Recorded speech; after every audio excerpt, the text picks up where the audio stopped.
Imagine being trapped in a crawl space for 5 hours. That's a $1 million private jet. Now, imagine a space where you can barely stand without hitting your head. That's $10 million. But a $100 million jet? You could jump, dance, or yes, play basketball. This isn't about showing off. It's about something far more primal, the human need for space. And I'm about to show you why that need is worth more than most people's houses. But here's what most people don't understand.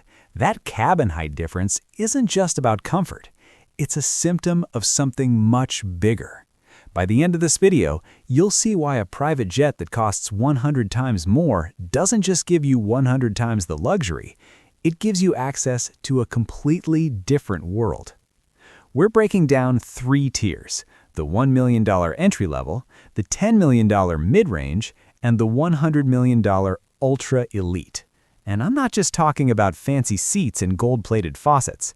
We're diving into range, speed, operating costs, and the hidden expenses that can bankrupt you if you're not prepared. Stick around, because at the end, I'll show you the real math, including which tier actually makes financial sense and why some billionaires deliberately choose cheaper jets. Let's start with what $1 million actually gets you in private aviation. Keep in mind, all these figures are based on the used aircraft market. We're talking averages across different models and conditions. The aircraft.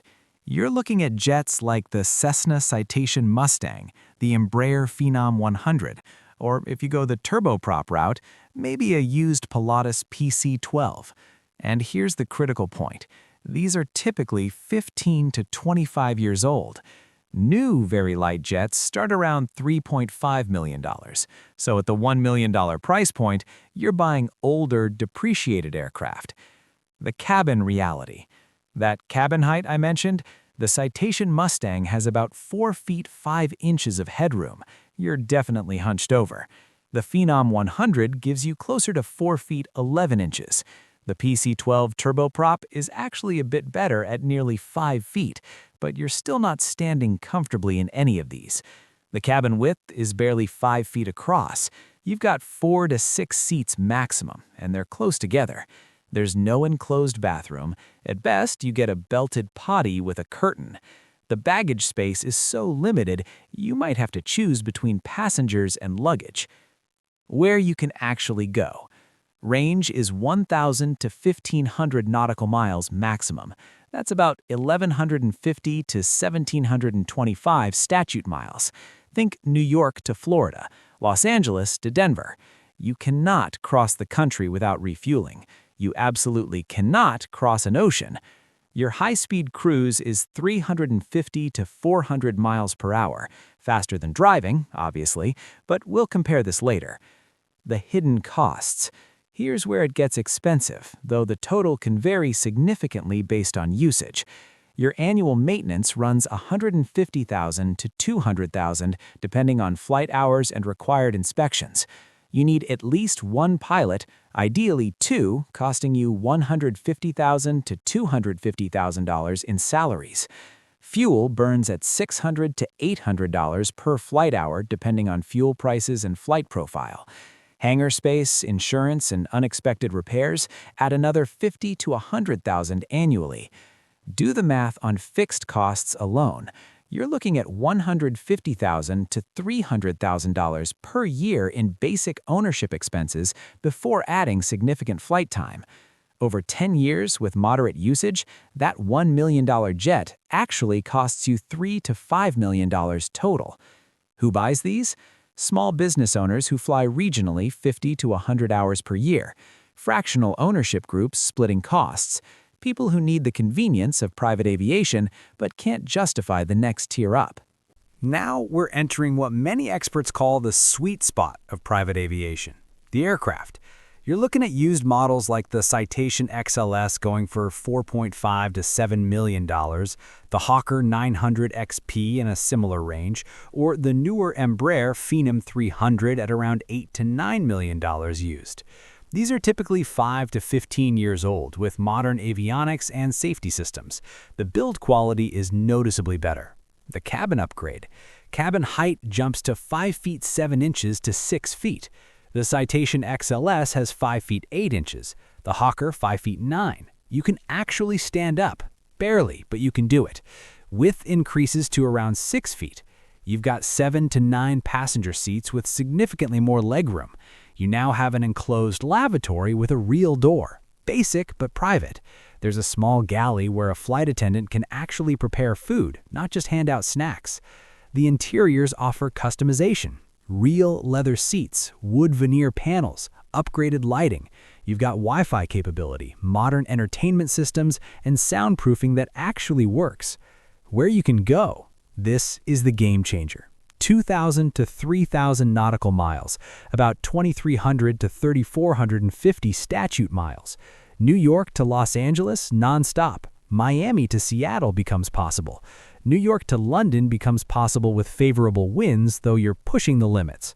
Your high-speed cruise increases to 460 to 500 miles per hour. You're saving 30 to 45 minutes on cross-country flights compared to the $1 million tier. The operating costs. Annual maintenance climbs to $350,000 to $500,000. You absolutely need 2 pilots now, typically costing $100,000 to $200,000 each, plus potentially a flight attendant. Total crew costs of $350,000 to $450,000. Fuel burns $1,400 to $1,800 per hour depending on fuel prices and cruise settings. Hangar, insurance, and mandatory upgrades run another $150,000 to $250,000. Your total annual operating cost, $900,000 to $1.2 million. Over 10 years with regular use, that $10 million jet costs you $19 to $22 million total. Who buys these? Successful entrepreneurs doing significant business travel, 200 to 300 flight hours annually. Regional corporations, family offices managing multiple business interests across the country, people who need coast-to-coast capability and some international range. The value proposition? This is where you get the biggest jump in capability for your dollar. You go from regional to transcontinental. You go from cramped to comfortable. Many aviation experts argue this tier offers the best value in private aviation. Now we enter the realm that most people will never see. This isn't just an upgrade, it's a fundamentally different category of aircraft. We're talking fully customized examples, the Gulfstream G650 or G700, which list around $70 to $78 million new before customization, the Bombardier Global 7500, or converted airliners like the Boeing Business Jet or Airbus ACJ 320neo. Those converted airliners have base prices of $90 to $110 million, and when you add $5 to $15 million in custom interior work, you easily hit or exceed the $100 million mark. These are brand new or near new aircraft with the most advanced aerospace technology available. The cabin experience. Cabin height, 6 feet 3 inches, throughout, genuine standing room. Width, up to 8 feet 2 inches in the widest models. Length, 46 to 54 feet of cabin space depending on configuration. You've got capacity for 12 to 19 passengers, but here's what matters: multiple cabin zones. A master bedroom with a king bed and full standing shower with marble, a conference room with a table seating 6 to 8 people, a living area with full-size couches, a dedicated dining area, a full galley with a convection oven, espresso machine, and wine storage. The materials? We're talking exotic hardwoods, hand-stitched Italian leather, custom fabrics, gold or platinum fixtures, and sometimes actual marble or onyx. The interior customization takes 18 to 24 months and costs $5 to $15 million on top of the aircraft price. Advanced air filtration systems that simulate lower cabin altitude. You land feeling less fatigued. Full satellite communications allowing phone calls, video conferences, and high-speed internet anywhere over Earth. Where you can go? Range 7,000 to 8,000 nautical miles. That's about 8,000 to 9,200 statute miles. New York to Hong Kong non-stop. Los Angeles to Sydney with favorable winds. London to Singapore? Easily. You can literally fly between almost any 2 cities on Earth non-stop. High-speed cruise, 560 to 610 miles per hour. We're approaching the speed of sound. On that LA to New York route, you're saving a full hour compared to the $10 million jet. The operating costs. This is where it gets truly expensive. Annual maintenance, $1.5 to $2.5 million depending on flight hours. Full-time crew of 2 to 4 pilots plus 1 to 2 flight attendants, $900,000 to $1.3 million in salaries. Fuel burn, $3,500 to $5,000 per hour. These burn 450 to 500 gallons per hour at current fuel prices. Hangar space for these massive aircraft, $200,000 to $400,000 annually. Insurance alone can hit $500,000 annually. Industry reports suggest total annual operating costs of around $3.3 million at 400 flight hours. Our range of $3.5 to $5 million covers higher usage scenarios. Over 10 years, that $100 million jet costs you $135 to $150 million total. Who actually buys these? This is reserved for individuals with $500 million to $1 billion plus in net worth. Fortune 100 CEOs, global celebrities who tour internationally, heads of state and royalty, people flying 300 plus hours annually across continents. Why they pay 100 times more? It's not about luxury, it's about global reach and time. If your business operates on 3 continents, the ability to fly direct from New York to Dubai to Singapore without stopping is worth tens of millions of dollars. If your time is worth $10,000 per hour, saving 3 hours and 2 refueling stops on an international trip pays for itself. Let's put this in perspective with a real-world scenario. Flying from Los Angeles to Tokyo. That's approximately 4,737 nautical miles, or 5,451 statute miles. The $1 million jet. Cannot make this trip. With a maximum range of only 1,000 to 1,200 nautical miles or so, you'd need multiple fuel stops. Alaska, then potentially Russia or another Pacific stopover, then finally Japan. Total travel time, including refueling stops and ground handling, 14 to 18 hours. This trip is essentially impractical in this category. The $10 million jet.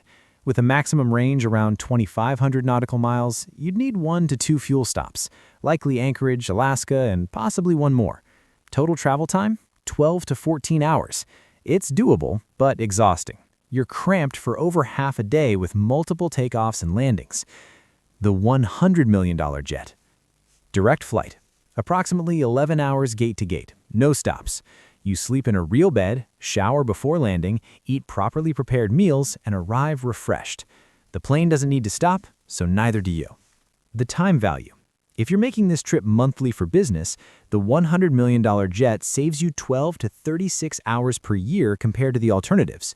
If your time is worth $5,000 per hour, that's $60,000 to $180,000 in value annually just from one route. Depreciation reality. Here's the painful truth. A brand new $100 million jet loses approximately 15% in value the first year. That's $15 million. That's more than the entire cost of the $10 million jet. The $10 million jet, already used, loses $600,000 to $800,000 the first year. The $1 million jet? Only $30,000 to $50,000, because it's already heavily depreciated. But for the ultra-wealthy, that depreciation is irrelevant compared to the opportunity cost of their time and the strategic value of global mobility. So which tier actually makes sense? The break-even analysis. Industry data shows that if you're flying under 150 to 200 hours per year, chartering on demand is almost always cheaper than any ownership.